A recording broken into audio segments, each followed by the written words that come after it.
यति कर्म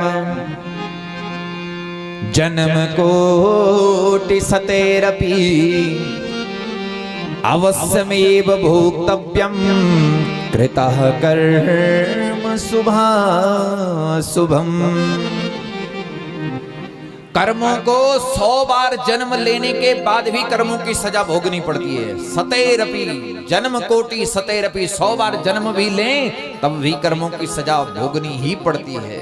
आप ये सोचेंगे ये जन्म हमें मिला हुआ है, इसको नष्ट कर देते हैं तो अगला जन्म सुखी रहेगा। ध्यान रखना, भगवान ने तुम्हें ये हाथ भी दिए, पैर भी दिए, और हो सकता अगले जन्म में हाथ ही ना हो सकता अगले जन्म में पैर ही ना हो।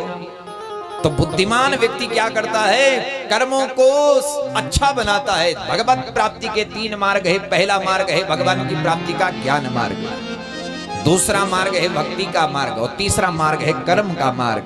ज्ञान की पगडंडी पे हर व्यक्ति नहीं चढ़ सकता है साहब। ज्ञान को प्राप्त करने के लिए तो कठिन साधना करनी पड़ती है, और ज्ञान आसानी से बैठता भी नहीं है। जहां पात्र ठीक नहीं है वहां ज्ञान बैठता भी नहीं है।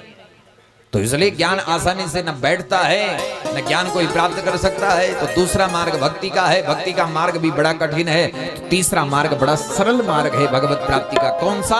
बोले सरल मार्ग कर्म का मार्ग है।